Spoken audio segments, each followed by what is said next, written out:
Bonjour, bonsoir, bienvenue sur le plateau de Femmes, le magazine qui donne la parole aux femmes sur tous les sujets qui nous intéressent. Aujourd'hui, nous parlons de logement social, de bailleurs sociaux, de langue, de Caraïbes, de vieillissement, de seniors, de bien vivre à domicile, d'États-Unis, probablement de round trip, de fuck causé. Vous êtes sur Zitata. Restez là, Femmes, épisode 254. C'est parti. Femme. Femme. Femme. Femme. Femme, femme, femme, femme, femme, femme, femme,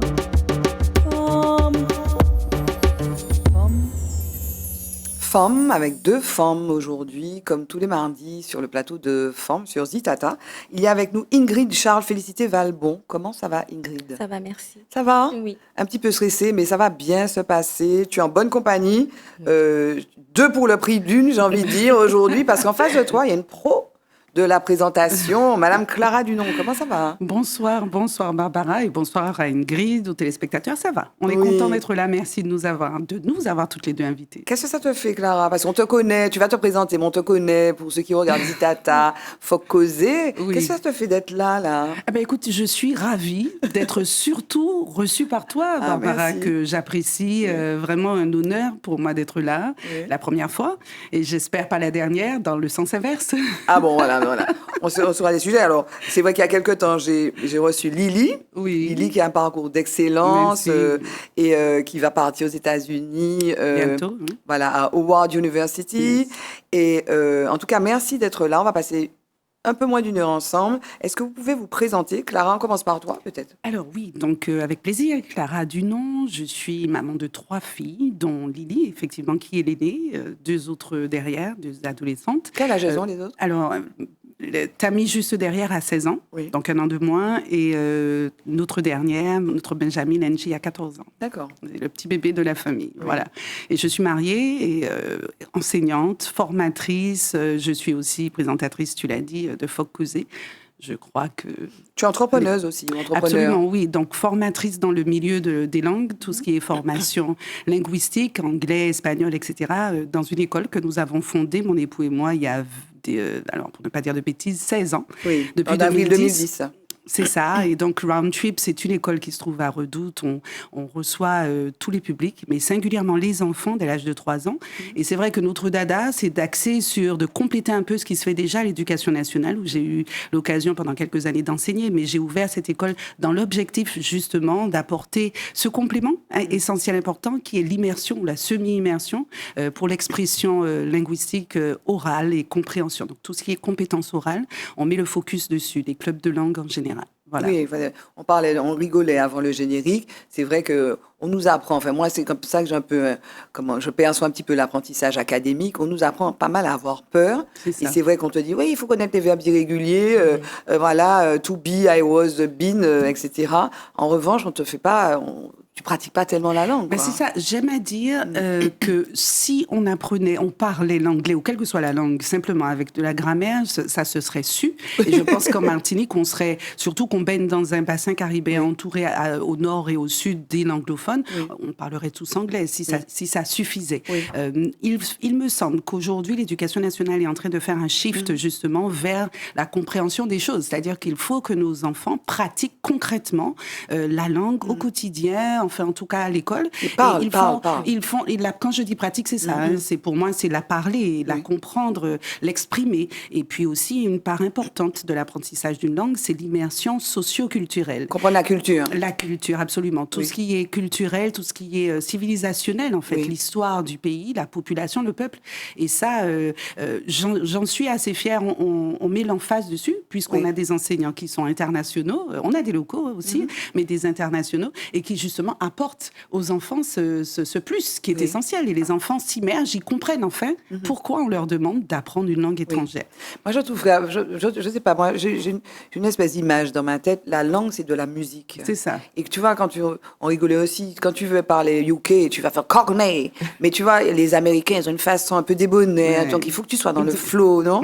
C'est ça. Donc, quand tu parles, tu vois, il faut que tu sois dans le flow. Il faut que, donc, finalement, il y a des, comment dire, des caractéristiques, comme tu dis, socio-culturelles qu'il faut comprendre. pour comprendre un petit peu l'assurance d'un Américain, ça passe par la façon de parler comme ça.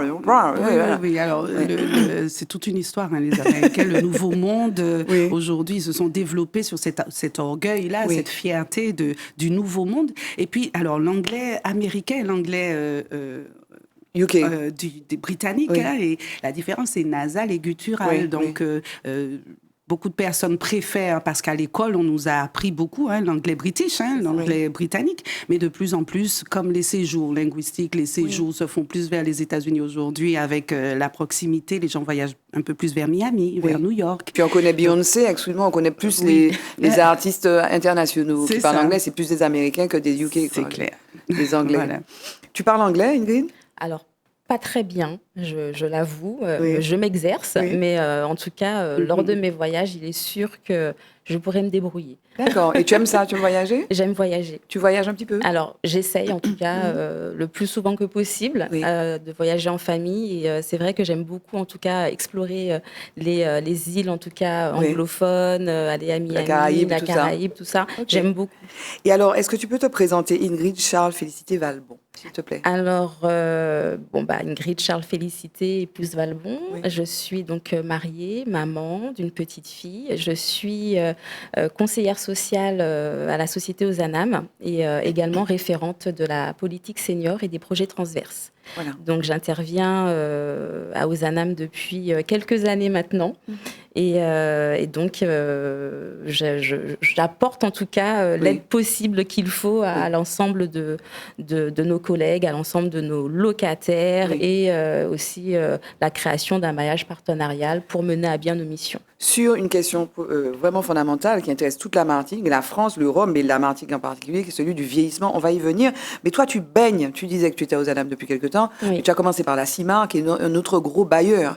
Donc, les bailleurs sociaux, c'est les gens qui logent dans des logements sociaux. Oui. Donc, il y a plusieurs types de logements sociaux. Exactement. Mais donc, toi, tu baignes dans le logement social. Pourquoi tu as choisi de faire... Tu as fait des études de logement social, c'est quoi? Est-ce qu'on fait des études de logement social? Pas du tout. En fait, je suis tombée par hasard, comme ça, dans le logement social pendant mes années lycée. Oui. Donc, on avait des périodes de stage d'immersion à faire en entreprise. Et donc, j'ai souhaité le faire à la CIMAR. Ne me demandez pas pourquoi. Je ne saurais pas. C'est le plus gros bailleur. C'était l'un des plus gros bailleurs, effectivement. Et ça m'avait toujours attirée. Et j'ai fait la rencontre, en fait, de la conseillère sociale de la CIMAR. C'était la toute première conseillère sociale, en tout cas chez un bailleur social en Martinique. Madame Marie-Magdeleine, pour ne pas la citer. Oui, tu as raison. Oui. Et de là, elle m'a donné l'envie, en fait, de poursuivre, en fait, mes études dans le logement social, mais en étant conseillère sociale. Donc, j'ai continué mes études comme cela. Tu as fait des études d'économie sociale et familiale. Voilà, exactement. J'ai fait 2 ans de BTS, après une année de diplôme d'État. En métropole et j'ai continué en fait. J'aurais pu m'orienter vers d'autres thématiques en étant conseillère sociale, mais j'ai décidé de rester dans le logement social. La CIMAR m'avait effectivement soutenue durant mes études, donc j'ai travaillé après par la suite en Guadeloupe, toujours dans tout ce qui était logement intermédiaire, logement, structure d'hébergement, et puis une opportunité s'est présentée en Martinique, donc je suis revenue travailler cette fois-ci pour les bailleurs sociaux, mais via une association qu'on appelle l'Association pour le logement social, donc l'ALS. J'ai travaillé donc dans cette association pendant près de 10 ans. J'intervenais autant pour la CIMAR, la SMHLM et également Ozanam, donc auprès des locataires qui rencontrent en fait des difficultés au sein du parc HLM. Et puis par la suite, Ozanam a décidé donc de créer ce poste de conseillère sociale. Qu'est-ce qu'on fait quand on est conseillère sociale chez un bailleur? Eh ben, écoutez, on intervient en fait sur plusieurs thématiques. C'est vrai que la porte d'entrée sera le locataire. Dans un premier temps, la personne logée déjà. Donc, on va intervenir quand la personne va rencontrer des difficultés d'ordre de l'impayé de loyer, du soutien à la parentalité, de la gestion budgétaire, tout ce qui sera problématique sociale. Ça peut revêtir plusieurs formes et à partir de là, on va l'accompagner. On va pas faire à sa place, on va vraiment lui donner des bases pour pouvoir en tout cas mieux appréhender, je dirais, la vie quotidienne. Et puis, à côté de ça, on est là aussi, en tant que conseillère sociale, à renforcer aussi le maillage territorial. On va créer des partenariats avec des associations, avec des Ou institutionnels. bien même des assistantes sociales, parce que tu n'es pas assistante sociale, toi. Alors, je suis conseillère Ouais, tu es sociale. conseillère, mais tu n'es Voilà. pas assistante. Non. L'assistante sociale, c'est la CTM. Alors, on a Avant, des c'était assistantes avant, sociales c'était un le peu conseil partout général. Aujourd'hui, voilà, on a des assistantes sociales un peu partout aujourd'hui, mais en tout cas, on travaille en collaboration. Le travail social, c'est vraiment un travail collaboratif, partenarial. Et j'imagine, est-ce que tu as vu, parce qu'on parle beaucoup, tu sais, au niveau macro, hein, ça c'est des questions que tu abordes dans tes émissions, tu sais, de paupérisation, de C'est ça, précarité, c'est de ça, vie c'est ça, chère, de chômage, etc. Est-ce que tu as vu une évolution par exemple, le nombre de dossiers que tu traites, par exemple, par an, est-ce que tu as vu une évolution ces dernières Bien années? sûr. C'est quoi l'évolution? Alors, on pouvait partir. J'ai envie de vous dire que depuis maintenant plus d'une quinzaine d'années, voire même une vingtaine d'années, on ressent, en tout cas dans le logement social, les difficultés que rencontrent nos locataires. Oui. On ressent cette paupérisation, que la personne travaille ou ne travaille pas, qu'elle ait un salaire ou pas. Elle touche vraiment cette précarité. Elle touche vraiment, je dirais, tous les ménages aujourd'hui. Il n'y a pas de distinction de catégorie aujourd'hui. Et aujourd'hui, nous avons des dossiers de plus en plus complexes, de plus en plus difficiles. C'est quoi, par exemple? C'est quoi la complexité? C'est monoparentalité? Hein, On a de la monoparentalité, on a des personnes aujourd'hui qui sont des seniors isolés, on a des personnes avec des problèmes de santé, nous avons des personnes aujourd'hui qui n'ont pas forcément des droits ouverts aussi. Oui, ça veut dire quoi, des droits ouverts? Alors, les droits ouverts, c'est par exemple quand une personne est en manque d'une allocation ou d'une pension ou quelque chose. On a un manque de Invalidité, ressources. voilà, invalidité par exemple, Exactement. ou même APL, tu fais pas la demande ou des choses comme ça. Exactement, il nous D'accord. faut intervenir au plus tôt. Et c'est vrai qu'en termes de nombre de dossiers, les dossiers explosent aujourd'hui. Mais je pense que c'est pas seulement chez nous, aux ANAM ou chez les bailleurs sociaux, c'est vraiment dans toutes les institutions. Oui, mais comme vous êtes, vous, parce que vous, quand on parle aux ANAM, par exemple, et de la batelière, hein, bon, que je connais bien, je dis ça régulièrement, bref, aux ANAM, vous logez, par exemple, 30 000 personnes, 12 500 logements, c'est ça que vous C'est avez. ça. C'est la ville dans la ville, quoi. Ah oui. C'est-à-dire que tu vas, dernièrement, il y avait les municipales à Chelcher, je ne sais pas combien de votants il y a aux ANAM, batelière. Donc c'est un truc énorme, donc c'est à l'image de ce qui se passe dans la société. Tout à fait. Tout à fait, voilà. c'est ça. Et donc ces profils-là sont de plus en plus nombreux, ces difficultés sont de plus en plus complexes et nombreuses. Complexes et nombreuses, et comme je disais tout à l'heure, beaucoup plus difficiles aussi. Oui. C'est difficile dans le traitement, difficile même dans l'accompagnement, qui au départ, il y a plusieurs années de ça, on était peut-être sur une durée minimale de 6 mois, voire 1 an. Aujourd'hui, nous avons des ouvertures de dossiers avec des personnes en grande précarité, avec des accompagnements de plus en plus longs, qui peuvent aller des fois jusqu'à 2 ans d'accompagnement. D'accord. Parce qu'ils ont besoin de soutien, ils ont besoin d'accompagnement. Donc quand tu disais tout à l'heure, je ne fais pas la place, on ne fait pas la place, on met donc, il y a un vrai enjeu de maillage territorial avec tous les intervenants pour trouver des solutions partenariales. C'est essentiel et je dirais que c'est le socle du métier.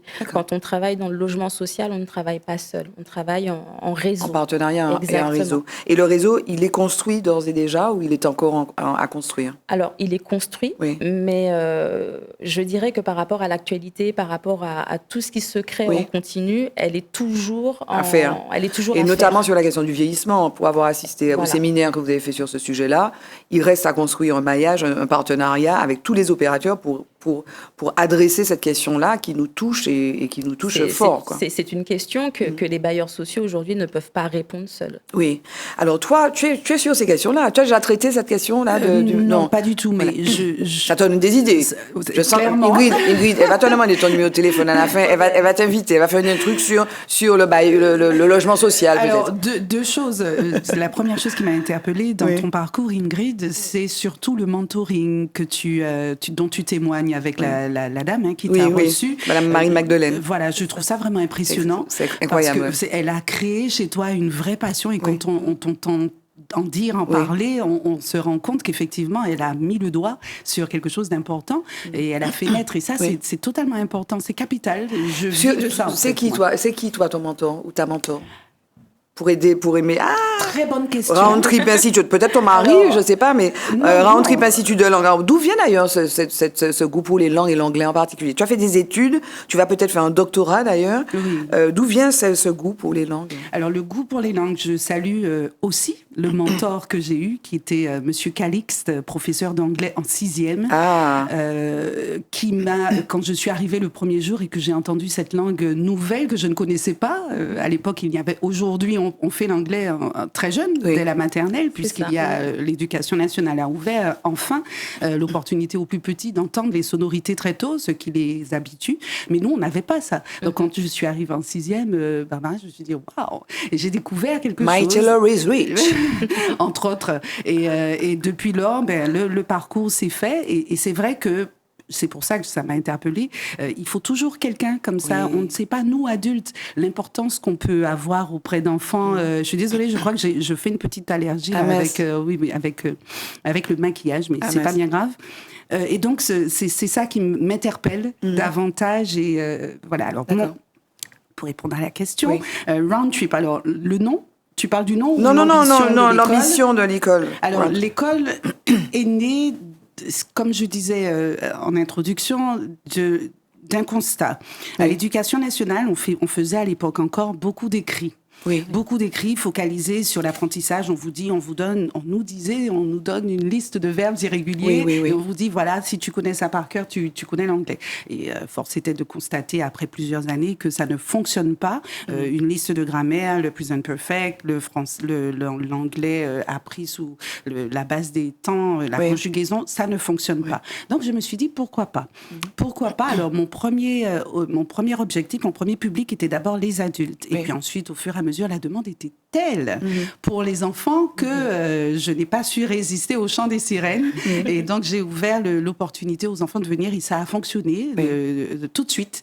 Et depuis lors, on a à peu près un effectif entre 250 et 300 enfants par an qui viennent se former à l'Institut. Ok, je vous propose qu'on fasse un stop focus.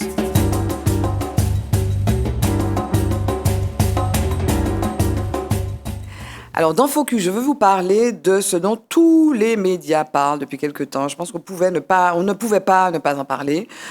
Il s'agit de l'affaire Patrick Bruel. Vous avez entendu parler de l'affaire Patrick Bruel. Alors, je vous ai fait un scan de, quand je fais une recherche Google, Patrick Bruel visé par, donc tout le monde en parle. Il y a Closer, Paris Match, Sud-Ouest, Gala, Marianne, Le Parisien, Journal des femmes. Donc, de quoi s'agit-il? Des dizaines de plaintes pour viol, pour agression sexuelle contre le chanteur. Cassez la voix. Voilà, mais manifestement, il ne se contentait pas d'avoir la voix cassée, d'après ses plaintes. Et alors, au moment où on enregistre cette émission, il y avait un article sur une audition qui a été menée, la directrice d'Unifrance, qui a Daniela Elster, qui est connue donc dans le monde du cinéma, qui a été auditionnée dans le cadre d'une enquête qui a été ouverte par le parquet de Paris, donc qui a fait le récit d'abus sexuels donc qu'elle aurait subi il y a plus de 30 ans. Donc les faits seraient prescrits. Mais bon, voilà, aujourd'hui, les femmes viennent dire qu'elles ont été sujettes de violences et d'agressions sexuelles ou de viols. Qu'est-ce que ça dit de nous, d'après vous, cette affaire? Qu'est-ce que ça vous inspire? Mais au-delà, qu'est-ce que ça dit de nous? Il y a plusieurs choses.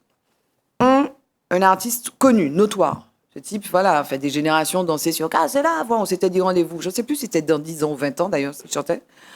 Qu'est-ce que ça dit de notre société, d'une part, sur ce personnage, cette personne, et le fait que les femmes viennent, 30 ans après, elles viennent. Qu'est-ce que ça dit de nous? Qu'est-ce que ça t'inspire, Ingrid? Je suppose que tu as entendu parler de cette histoire. Alors, oui, j'ai entendu parler de cette histoire et je trouve que c'est extrêmement grave. Je pense que tout le monde trouve cette affaire extrêmement grave.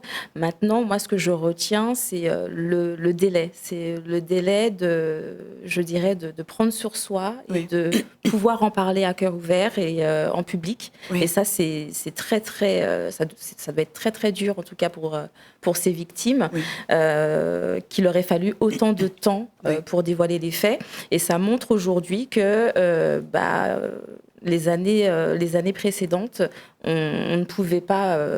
pas précédentes, mais en tout cas les années d'avant, on ne pouvait pas tout dire et surtout, il fallait se taire. Oui, Voilà, et les femmes se sentent désormais autorisées à prendre la parole. D'ailleurs, elles y sont encouragées. Et c'est vrai alors, on peut entendre encore des gens dire oui, mais pourquoi aussi longtemps après? Mais il y a des psys, moi, sur le plateau, il y a Johanna Rosenblum notamment qui est venue nous parler d'amnésie post-traumatique, c'est-à-dire que l'amnésie parfois est un mode de défense, quoi, pour pouvoir faire face à ces violences. Et puis il y a la pression sociale qui fait que tu vas pas dire mais c'est Patrick Bruel, quoi, quand même. Qu'est-ce que ça t'inspire, Clara? Alors forcément, je suis dans la même lignée de pensée qu'Ingrid et je pense que la plupart des femmes. Mais il y a aussi, pour ma part, ce sentiment de supériorité quand on prend un peu beaucoup, c'est qu'on est célèbre, on a ce sentiment où on a le droit de tout faire. On est intouchable. C'est ça, on est intouchable et on peut toucher à tout, justement, et à tout ce qu'on veut et à qui on veut, quand on veut. Et ça, c'est vraiment pour ma part, quelque chose qu'il faut dénoncer. C'est peut-être apprendre l'humilité, c'est quelque chose que chacun on devrait se vêtir de ce manteau d'humilité un petit peu plus, et faire en sorte que les personnes qui sont mises sur un piédestal, comme Patrick Bruel l'a été, être un petit peu plus, faire plus attention aux côtés de ces messieurs. Ne pas se retrouver, alors je ne lance pas la pierre à ces femmes qui dénoncent aujourd'hui 20 ans, 30 ans plus tard, je dis simplement qu'auprès de ces messieurs ou de ces femmes, parce qu'il y a aussi, dans le sens inverse, ça existe aussi, faire attention parce qu'ils sont très très vite, quel que soit le secteur, on parle là de célébrités, musiciens, chanteurs, etc. Mais dès que l'homme en général avec un grand H obtient un petit peu de pouvoir, Barbara, Ingrid, le propre de l'homme c'est ça, c'est d'essayer d'assujettir. Et bon alors lui ce serait éventuellement, il paraît qu'il est encore préjugé, il n'est pas jugé, il est innocent. Il y a la présomption d'innocence. Il y a des dizaines de plaintes. Oui c'est ça, c'est quand même assez lourd comme dossier sur lui. Mais pour moi c'est pas l'homme Patrick Bruel, ça remet en question, pour répondre à ta question, Barbara, concernant qu'est-ce que ça dit de nous. Ça dit de nous qu'on a ce réflexe-là de pouvoir assujettir facilement autour de soi. On utilise le sexe, on peut utiliser autre chose pour pouvoir assujettir autour de soi et avoir ce sentiment d'impunité, de supériorité, où on sait que rien ne nous arrivera. Et puis il y a quand même là dans cette affaire, il y a parfois ce sont des hommes aussi qui subissent aussi, mais souvent les agressions sexuelles, les violences sont souvent des violences faites aux femmes. Et donc, il y a aussi une approche, peut-être un regard systémique, en fait. C'est-à-dire notre société, et il y a des gens qui le disent, il n'y a pas longtemps, on parlait de cette philosophe qui dit qu'il y a une espèce de, le corps des femmes, la société organise la domination du corps des femmes. Quoi. Et là, c'est peut-être un exemple de ça. C'est-à-dire que cette fameuse impunité dont tu parlais. Jingle, mot de femme.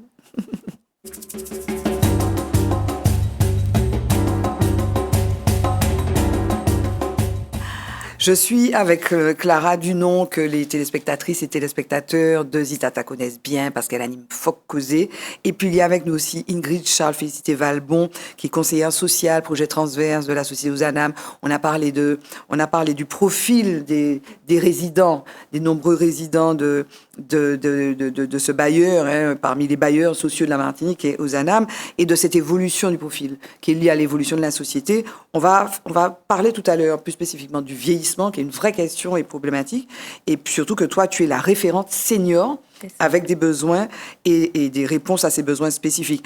Un mot peut-être avec toi, Clara, sur ce rapport aussi à la télé quand même, parce qu'on a parlé de pourquoi tu as créé Round Trip Institute, donc ce besoin finalement d'immersion, donc tu organises des voyages d'immersion avec les jeunes. Au début c'était plutôt peut-être les adultes, en complément de l'éducation nationale, et ce désir de télé là, quels objectifs avec ton émission, qui est une émission de société, un talk show de société? Alors désir de télé, initialement, depuis très jeune... Tu as fait la radio. C'est ça, et puis de la radio, et puis un peu de télé aussi, avant l'émission c'était KMT. Sur une autre chaîne, c'est ça, KMT, avec Monsieur Christian Eneleda, qui nous a quittés, qui m'a, lors d'une simple visite dans cette émission du tribunal de nous-mêmes, m'a invité à y rester. J'y suis restée pendant 2-3 ans, et ensuite m'a invité à prendre sa suite, ce que j'ai fait avec beaucoup de plaisir, et pendant un peu moins d'une année. Cette émission-là. Vraiment, nous avons eu l'occasion de faire de très bons, et d'ailleurs je salue quelques-uns de ces anciens camarades de tribunal où on a eu l'occasion de recevoir des invités, c'est de très belles émissions.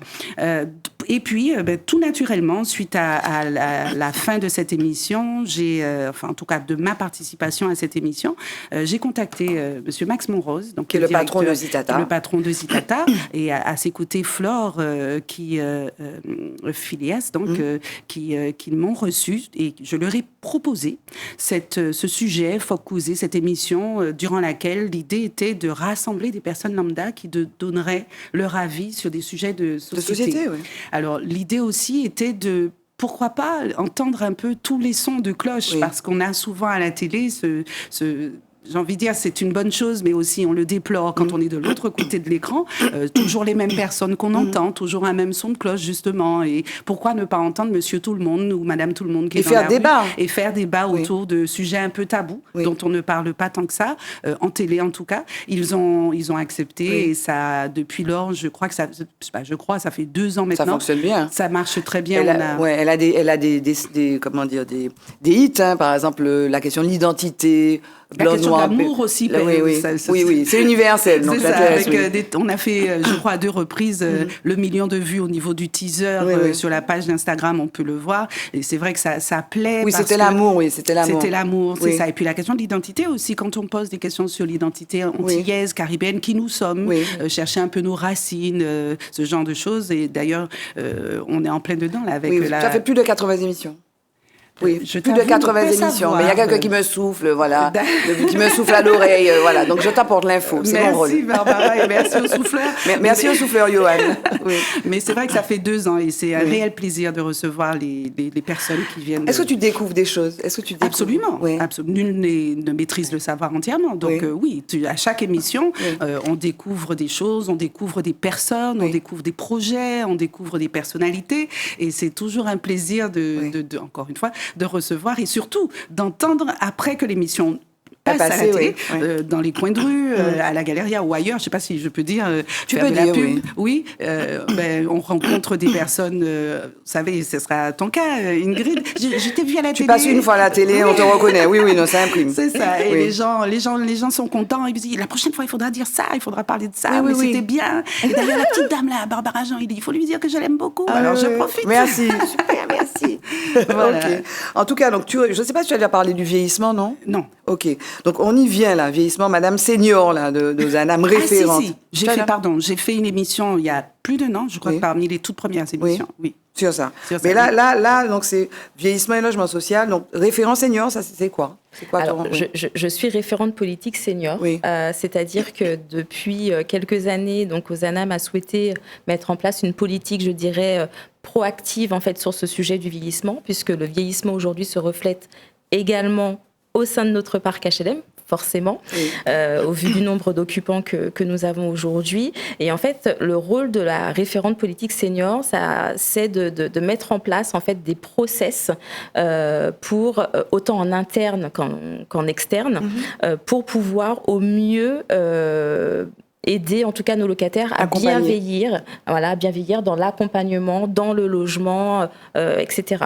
Donc aujourd'hui, la référente politique senior, elle a mis en place donc autant des actions structurantes comme la mise en place d'un cahier des charges, comme des projets d'ingénierie, pour pouvoir pouvoir apporter et mettre en place certaines actions et des réponses aux besoins de nos locataires. Alors, donc les chiffres, selon le dernier bilan démographique de l'INSEE, qui est paru il y a quelques semaines, peut-être quelques mois maintenant, les plus de 60 ans représentaient 36% de la population de Martinique au 1er janvier 2026. C'est cela. 36%. En 2030, toujours selon l'INSEE, notre territoire compterait 145 000 personnes âgées de 60 ans et plus. Pour vous, ça représente quoi, concrètement? C'est-à-dire que les logements, il faut les adapter, il faut organiser autour de l'accompagnement, parce que tu disais en plus que les gens sont seuls parfois. En termes physiques de bâti, c'est quoi les enjeux pour vous? Alors, les enjeux aujourd'hui, pour le logement social, en tout cas pour la société Ozanam, c'est d'accompagner, je dirais, dans un parcours résidentiel nos locataires seniors et les locataires seniors à venir. parce qu'il faut qu'on soit aussi dans de l'anticipation. Et aujourd'hui, on se rend bien compte que nos logements d'il y a quelques années, où c'était pour des grandes familles, donc on attribuait des T3, des T4, voire des T5, 4 chambres, 4 chambres. Il n'y a plus d'enfants. Aujourd'hui, il n'y a plus d'enfants et on se retrouve à avoir une personne senior, donc isolée, dans un grand logement, qui n'est forcément, par moment, pas adapté non plus. Parce qu'on peut avoir des grands logements qui soient adaptés, mais le plus souvent, au vu des normes de construction des années d'avant, aujourd'hui, on se rend bien compte que nos logements ne sont forcément plus adaptés aux besoins. Et puis la salle, la douche, par exemple, la douche. Exactement. Oui. Donc aujourd'hui, c'est un exemple. donc aujourd'hui, effectivement, donc nous mettons en place, je dirais, un programme de réhabilitation. Mais oui. Donc, et c'est vraiment un chantier énorme, en tout cas, pour nos services, puisqu'aujourd'hui, l'adaptation, elle s'adapte aussi autant au bâti, mais aux besoins aussi du locataire. Oui. On a ce qu'on appelle l'adaptation du bâti pour l'accessibilité au logement, mais vous avez également l'adaptation par rapport aux besoins du locataire. Donc aujourd'hui, il nous faut repérer aussi, je dirais, les fragilités de nos locataires pour pouvoir leur apporter ces réponses-là. Oui. Donc c'est un grand chantier. Mais vous, alors, parce que toi Ingrid, tu es conseillère en économie sociale familiale, donc tu conseilles un projet transverse, mais on disait que tu n'es pas assistante sociale. Non. C'est pas toi qui vas prendre ta petite voiture pour amener les gens faire leur démarche administrative. Donc on revient à l'histoire de maillage, quoi. L'enjeu pour toi, c'est qui les partenaires, quelle solution concrète tu apportes pour régler cette question-là, et notamment le maintien à domicile. C'est ça l'enjeu aussi. C'est l'enjeu, c'est de bien vieillir à domicile. Oui, excuse-moi de compléter. Parce qu'aujourd'hui, on dit les personnes âgées, on les met dans les EHPAD, des maisons de retraite, mais non. Non, d'une part parce qu'il n'y a pas de place pour tout le monde, et puis il y a des niveaux d'autonomie, de dépendance qui ne nécessitent pas forcément qu'on aille soit dans un EHPAD ou dans une maison de retraite, qui peut aussi ne pas être adapté en termes de... Et tout le monde ne peut pas se permettre. Voilà, financier. Donc c'est un vrai enjeu. Donc c'est quoi vos solutions? Alors aujourd'hui, on a quand même la construction d'un maillage territorial important, c'est-à-dire qu'on ne travaille pas seul, c'est-à-dire on va travailler autant avec les assistantes sociales de la CTM, des associations qui interviennent dans le domaine du bien vieillir ou des aides ménagères, enfin le maintien à domicile, je dirais. On va travailler aussi, alors on a les partenaires institutionnels, on a aussi un réseau associatif, et à côté de ça, on va continuer à développer ce réseau-là avec toute personne travaillant dans le champ du vieillissement. Oui, et il y a aussi un enjeu par rapport aux aidants. Je sais que c'est une question qui vous importe, tu vois, parce qu'on pense aux personnes âgées, mais il y a les aidants aussi qui ont des problèmes. Parce que les aidants familiaux, on en parle de plus en plus. Ils sont parfois fatigués parce qu'ils bossent aussi, eux. Alors, on va travailler aussi, on va prendre en compte aussi cette difficulté-là, et on va travailler avec les associations qui interviennent auprès des aidants familiaux. Parce qu'on sait aujourd'hui qu'il est difficile pour les aidants, surtout parce qu'on peut être aidant et salarié en même temps. Donc, c'est des fois difficile pour ces personnes-là de cumuler, je dirais... C'est fatigant. Plusieurs aspects de ces vies-là. Donc, on va intervenir, en tout cas, on va créer ce maillage pour qu'on puisse peut-être travailler avec une association qui va proposer des nuits de répit. Ça peut être aussi une solution. Nous avons également des partenariats avec des centres de jour qui vont permettre en tout cas aux seniors d'avoir un endroit où aller et permettre un moyen de répit pour les dents. Enfin, il y a tout cela qu'on crée en tout cas. Tu as vu comment ils changent ils sont en train de changer un peu de boulot, quoi. Vos missions évoluent parce que la société évolue. C'est ça. C'est-à-dire qu'au départ, nous étions des constructeurs, ensuite des gestionnaires, et puis là, on va tendre vers être des prestataires de services. Et puis vous êtes des agrégateurs, surtout. C'est intéressant. Ça t'inspire quoi? Absolument. On ne peut être que féliciter Ingrid pour vraiment ce travail formidable qu'elle fait, et de plus en plus, puisqu'on est la population, il semblerait, le territoire le plus bientôt. On l'est.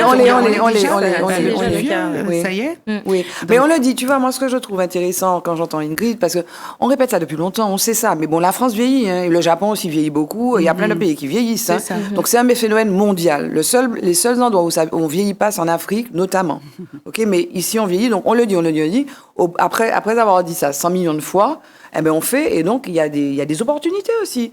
Tu vois, par exemple, référent senior, ça n'existait pas avant, maintenant ça existe. La silver economy, on parle de ça. Comment on s'adapte à la silver economy? Il y a des gens qui commence à répondre aux besoins. C'est ça. Tu vois, il y a des associations qui vont chercher les personnes, qui les emmènent dans les lieux. Il y a aussi des opportunités, ce qu'on considère comme une fragilité aujourd'hui, parce qu'effectivement, c'est quoi le pouvoir d'achat de ces personnes? Il y a des vraies difficultés, par exemple, pour les entreprises, quoi, la croissance, etc.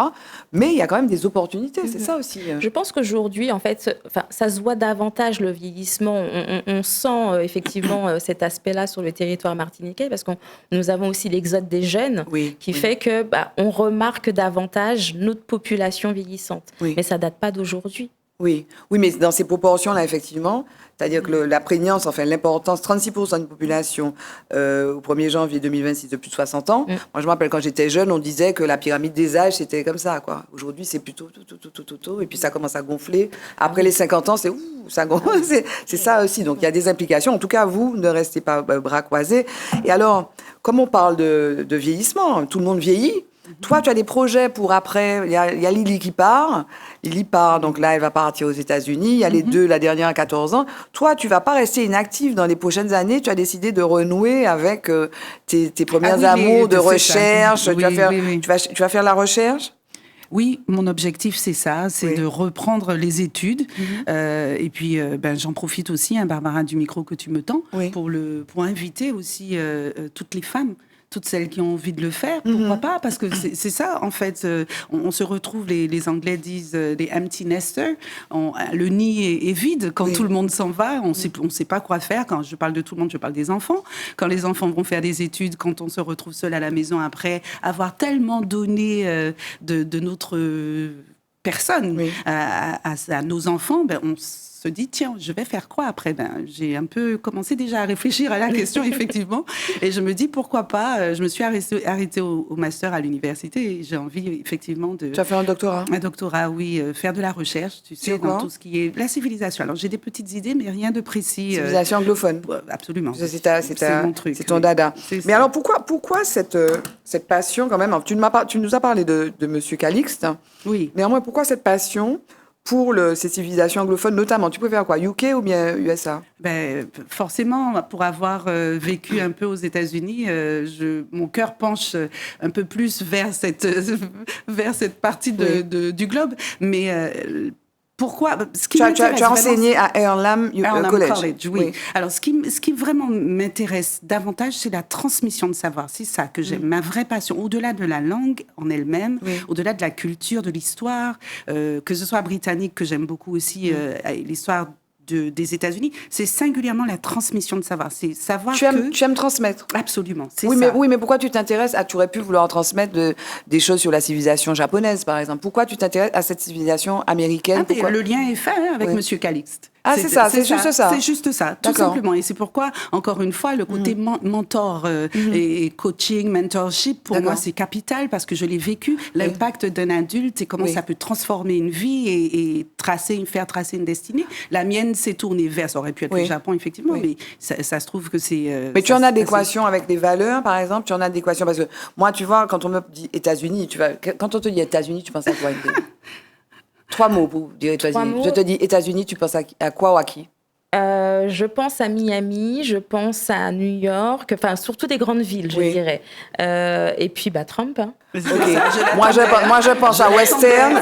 Moi, je pense à Western, tu sais, le Far West. Je pense à Beyoncé et je pense à Trump aujourd'hui. Donc, les valeurs, puis quand même la valeur, si tu veux, de liberté aussi. Tu vois, cette valeur, cette espèce de fierté. Et puis, ce nationalisme américain. Alors, moi, aussi. je suis contre. C'est vraiment, et d'ailleurs, je le dis ouvertement à qui veut l'entendre, et même à mes élèves à l'Institut. Oui, il y a dans toute société, il y a de bonnes valeurs, mais il y a aussi des choses un peu moins intéressantes, moins bien. Notamment ce côté un peu, justement, avec Hollywood. Et tu as cité Beyoncé, Barbara, etc. C'est ce côté impérialiste, là, je trouve, qui est un peu trop, vraiment trop, cette mainmise sur le reste du monde. Nous sommes les meilleurs du monde. Ils sortent un film, le héros a sauvé le monde alors qu'il a Oui. sauver sa ville ou encore son État. Ou Et encore, c'est même pas vrai, c'est une fiction en c'est plus. une fiction, on est d'accord. Donc voilà, c'est ce côté, Oui. c'est vrai que c'est un peu ce qui fait qu'encore une fois, on s'y retrouve avec ce que je disais un peu plus tôt, Oui. ce côté où les autres pays se sentent un petit peu moins écrasés. Quand on Oui. entend Trump qui, je ne dirais pas le mot pour rester poli dans ton Oui. émission, Barbara, mais qui traite les autres pays en anglais, je peux le dire, peut-être que tout le monde Bullshit. comprendra de shithole, Oui. voilà, et il traite les autres pays de tous les noms parce que, selon lui, les civilisations ne sont pas équivalentes, ou etc. Ça, on ne peut pas être d'accord avec ça, surtout connaissant notre histoire venant de notre petite Martinique. Oui, mais il continue, si tu veux, à faire la loi, quoi. Absolument, Il continue, voilà. bien dans sûr. Et sur les plus gros pays encore. Oui. Mais il se laisse faire, il faut dire ce qu'il y a. Enfin, je ne suis pas Oui. présidente ou chef d'un pays ou d'une nation, Oui. mais je trouve quand même que beaucoup s'écrasent devant cet homme. On pourrait se poser des questions, qu'est-ce qu'il y a derrière ça? Enfin, bon. Oui. Et alors, donc, au-delà de ce projet-là, donc, ce projet de reprendre avec les études, hein, Oui. donc civilisation, d'un doctorat en civilisation anglophone, tu as quelques idées. Donc, ta vision de Round Trip Institute, par exemple, c'est quoi aujourd'hui? Donc, tu as commencé en 2010, tu nous as dit, c'est un petit local. Aujourd'hui, il y a 300 mètres carrés, puis tu formes des centaines de personnes, pas loin de 300. Par an, chaque année. Oui. Alors, ce ne sont pas forcément les mêmes personnes, mais on a, c'est vrai, un taux de réinscription de plus de 80% chaque année. On a suivi beaucoup des enfants qui ont commencé très tôt chez nous, qui ont eu le bac et sont partis chez nous, qui ont fait plusieurs immersions. Ça se passe comment? Donc, chaque année, donc, les gens que tu suis, tu les emmènes en voyage? Pas tous, Oui. une bonne partie d'entre eux. On a les enfants arrivent. Alors je prendrai l'exemple d'un collégien qui arrive chez nous. Il trouve un créneau qui lui convient puisqu'on a plusieurs créneaux dans la semaine. Il fait des clubs d'un peu moins de 2 heures par séance. Focalisation encore une fois sur les compétences orales, compréhension et expression. Et on termine l'année par c'est le point fort de notre année académique. On termine avec un spectacle, un grand spectacle de fin d'année où tout le monde, tous les parents sont invités. Donc, on a 300 multipliés parfois un peu plus parents qui viennent regarder leurs enfants et voir ce que les enfants ont acquis comme compétences pendant l'année. On fait des comédies musicales, Shrek. J'ai réécrit Les Misérables de Victor Hugo en anglais pour mes lycéens. L'an dernier, Il y a tous les niveaux, quoi. Il y a tous les niveaux, bien sûr. Et j'ai eu l'occasion d'écrire l'histoire de Harriet Tubman et j'ai présenté avec mes lycéens aussi. Et là, cette année, d'ailleurs, j'en profite, si tu permets, Barbara, d'annoncer que nous allons faire un beau spectacle cette année. J'invite donc tous ceux qui seraient intéressés à nous contacter. Il est totalement gratuit. C'est où? Alors, cette année, nous cherchons encore la salle. Nous avons fait des demandes auprès de certaines municipalités, donc on attend les retours. Je ne saurais dire là aujourd'hui précisément où. Mais l'an dernier, on l'avait fait à Trinité. J'ai vu que tu avais un partenariat Kaplan International. C'est quoi? Alors, Kaplan, ce sont, à mon sens, les leaders de tout ce qui est tourisme éducationnel. On va dire ça comme ça. Le tourisme éducationnel, tu fais un séjour linguistique, un chef d'entreprise m'appelle, je voudrais m'immerger pendant 1 mois ou 2 semaines aux États-Unis, en Australie, en Angleterre, pour mieux comprendre mes partenaires dont je ne maîtrise pas la langue. Et voilà, et en tant que représentant Kaplan, nous avons l'exclusivité. Donc Martinique, Guadeloupe, Guyane. Ces 3 régions passent par nous. Si quelqu'un, normalement, veut aller en séjour avec Kaplan, normalement, Kaplan est censé les ramener vers nous. D'accord. Voilà. Ingrid, pour revenir, tu as parlé, en première partie de l'émission, on parlait de l'isolement. Oui. Aujourd'hui, il y a beaucoup de personnes âgées qui vivent seules. C'est cela, oui. Concrètement, comment vous intervenez auprès de ces personnes? Alors, on intervient en faisant de l'aller-vers. C'est-à-dire que, dans un premier temps, nous, bailleurs sociaux, on ne va pas savoir à prime abord que cette personne-là est seule. Oui. Donc, ce qu'on fait généralement, c'est des enquêtes de voisinage ou des questionnaires, en tout cas des démarches de repérage des fragilités de nos seniors. Et donc, on va à domicile, on va voir nos seniors pour se rendre compte, effectivement, est-ce que ça va? Est-ce que vous êtes seul? Est-ce que vous avez besoin de quelque chose, d'un accompagnement? Vous le faites systématiquement? Alors, on essaie, pas systématiquement, on le fait systématiquement, oui, quand on a des signalements, forcément. Maintenant, on s'oblige, depuis maintenant 2 ans, à systématiquement, au moins 1 à 2 fois l'année, à aller à la rencontre de nos seniors, les plus vulnérables. Ce sont aujourd'hui des publics que je dirais fantômes un petit peu. C'est pas un senior ne viendra pas vers nous pour nous expliquer ces difficultés. Il faut aller vers lui. Il faut aller aujourd'hui vers ces seniors. Mais vous avez des... Avant, on disait concierge, je ne sais pas si on dit toujours Oui. ça. Vous dites Alors, nous, je crois que c'est gardien plutôt. gardien, voilà. Mais bon, c'est pas du tout péjoratif, Mais, des gardiens, voilà. voilà. Vous en avez dans toutes vos résidences? On en a dans toutes nos résidences. Donc ces personnes sont censées avoir un œil, quoi, se comprendre un petit peu, voilà. Exactement. Alors, on les a quand même, il a fallu les sensibiliser Et les au former, sujet, peut-être. les former. Oui. Et aujourd'hui, nos gardiens, ce sont nos yeux. Aujourd'hui, Mais oui. ils sont dans la capacité de nous dire, bah voilà, on a une difficulté avec tel ou tel senior, il nous faut un accompagnement, il faut quelque chose, mettre en place, je ne sais pas, une aide ménagère, un portage de repas, quelque chose. Et nous, en tout cas, en interne, notre devoir, c'est de mettre en place cet accompagnement pour aider au mieux nos seniors. Parce Et, qu'on parlait on disait, Ingrid, tu disais, on voit plus les personnes âgées, c'est plus visible dans Oui. l'environnement parce que les jeunes partent. Mais la réalité, quand on parle de l'isolement et du vieillissement, c'est que la réalité, c'est que parfois, ils n'ont pas de famille. c'est ça, Il n'y a pas de visite. c'est ça. Donc, vous êtes presque des substituts à ça. Aujourd'hui, c'est ça, Oui. ça. On se substitue, même quand on a de la famille. La famille, Oui. elle peut être sur le territoire, mais ne pas être présente Oui, aussi. oui. Donc, notre rôle aujourd'hui, c'est d'aller vers vraiment, de mettre en place des partenariats avec des structures, des associations, mettre de l'animation sur nos résidences Oui. et pouvoir aller à domicile, repérer ces difficultés, leur demander de se joindre aussi à nous Oui. par certaines actions et de là, par la suite, les accompagner. Hein. Oui. C'est ça. À cette heure de l'émission, il faut qu'on parle d'un homme. Voilà, c'est comme un cheveu sur la soupe. De quel homme tu voudrais parler, Clara? Ah, wow, tu me prends de court. Attends, je te laisse réfléchir. Moi, Oui. je réfléchis également. On peut pas être trois à réfléchir. Hein. Moi, je vais pas pouvoir meubler pendant que vous réfléchissez, mesdames. Donc, un homme, le grand, le petit. Alors, tu as déjà parlé de Monsieur Calixte, donc tu ne peux plus parler de Monsieur Calixte. Sauf si tu veux dire Alors, autre tu sais, c'est pas que je n'ai personne. Hein. J'ai forcément mon mari qui me vient Fabrice. à l'esprit. Mais comme Lily en a parlé, il m'en voudrait de ne pas parler de lui. Oui. Mais quelques mots, mon mari, pour moi, c'est aussi dans cet aspect Fabrice, il coaching, s'appelle. Fabrice Dunant, coaching et mentorship, c'est cet aspect chez lui qui m'a beaucoup intéressé, beaucoup plu dès le départ, c'est le respect justement de qui tu es en tant que femme.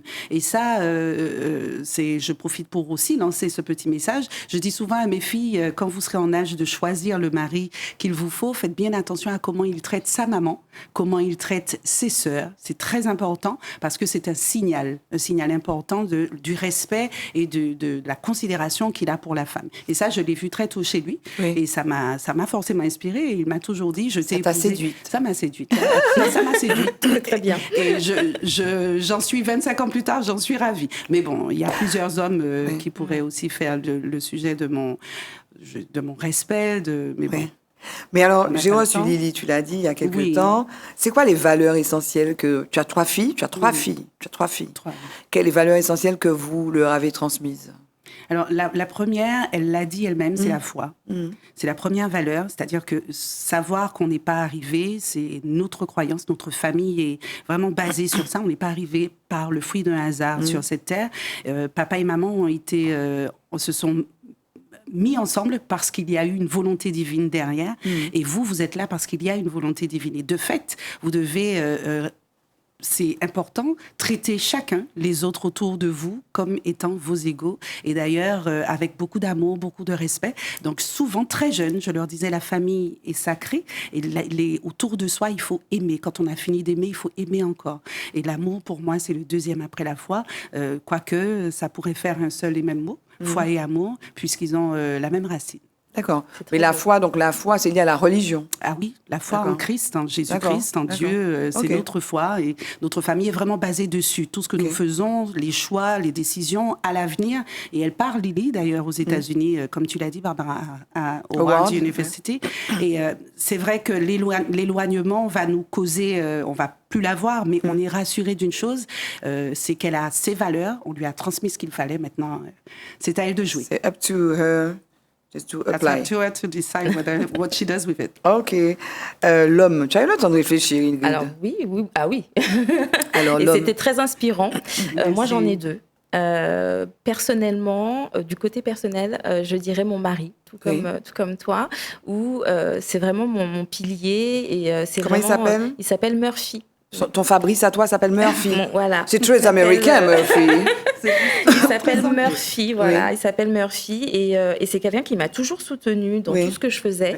Vraiment, même dans mes orientations professionnelles, même dans la poursuite en fait de mes études, il m'a toujours soutenue. Je suis quelqu'un de nature, tu le sais un petit peu, hein, Barbara, un petit peu anxieuse. Oui. Et encore même pour ce matin, ça a été le premier à me dire ça va le faire, chérie, tu vas y arriver. Donc il a toujours été là pour moi. Et puis côté professionnel, je dirais Monsieur Pierre Yokessa. Je ne sais pas si tu as eu l'occasion de le connaître. C'était l'ancien directeur de l'association pour le logement social, et c'est lui qui a créé, en tout cas, le service social des bailleurs sociaux en Martinique, qui aujourd'hui, je crois, la LS a maintenant 40 ou 50 ans d'existence. Et ça avait été créé à l'initiative de Monsieur Cailleul de la CIMAR et Monsieur Pierre Yokessa. Et la toute première fois où j'ai rencontré ce monsieur-là, j'avais été impressionnée par son aura et vraiment aussi cette envie d'aider les Martiniquais. Et je pense qu'il m'a aussi donné l'envie de poursuivre ce parcours professionnel. Donc, ce seraient ces deux personnes-là. Donc, tu as deux mentors. Voilà, s'ils me voient... Deux mentors. Il y a une dame et puis monsieur Yokessa, Marie-Magdeleine et Madame Marie-Magdeleine et Monsieur Yokessa. Exactement. Mais tu as vu, tu as trouvé. En plus, tu en as mis deux. Oui, j'en ai mis deux. Jingle, le mot de la femme.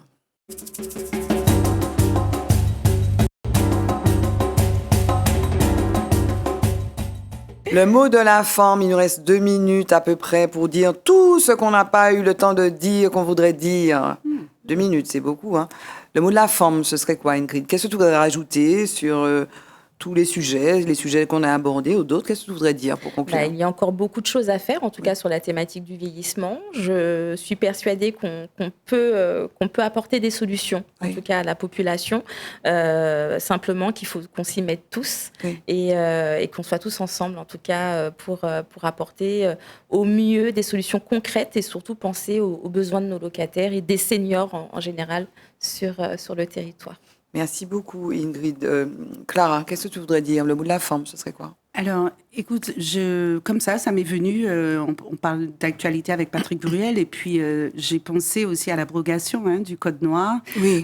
Vraiment, superbe initiative, et ça reste symbolique, évidemment, mais quand même quelque chose d'important à noter, parce qu'on sait où on va quand on connaît le passé, quand on sait d'où on vient. Et donc, pour moi, je relève cette initiative, je la félicite, et voilà, donc... On va dans le bon sens. On va dans le bon sens. Professionnellement parlant, je te remercie pour la lumière faite sur l'Institut. J'invite tous les parents, pas forcément à Round-Trip, à aller le plus près de chez vous, à penser aux langues pour leurs enfants. C'est capital pour le monde d'aujourd'hui, mais aussi pour le monde de demain. Et puis, c'est vrai qu'aller en France et faire des études en France, c'est une très bonne chose, mais le reste du monde reste ouvert à nos Martiniquais, à nos jeunes Martiniquais. S'il vous plaît, les parents, il y a l'Australie, il y a l'Espagne aujourd'hui, et on parle beaucoup de plus en plus de la Roumanie pour certains secteurs, notamment scientifiques, et bien évidemment le Canada et les États-Unis. Voilà, c'est possible. Thank you very much. You're so My welcome. English is perfect. Very much so. Merci beaucoup, Clara Dumnon. Qu'on retrouve, c'est quand tes rendez-vous au Foc Causé ? Alors, Foc Causé, c'est le jeudi soir, le prime, à 20h10. Ok. Merci beaucoup, Clara. Merci, Ingrid Charles. Félicité Valbon d'être venue nous parler. C'était là. Oui, l'angoisse du début a disparu. Merci d'être venue nous parler de ces préoccupations combien essentielles chez les bailleurs sociaux. Merci beaucoup. Merci à vous de nous suivre avec cette assiduité, cette fidélité. Merci à Marty, merci à Johan. Et puis, je vous retrouve mardi prochain sur Zitata Femmes avec tout autant de plaisir et des femmes tout aussi inspirantes et extraordinaires. Bye bye, à bientôt. Femme. Femme. Femme. Femme. Femme. Femme. Femme. Femme. Femme. Femme. Femme. Femme.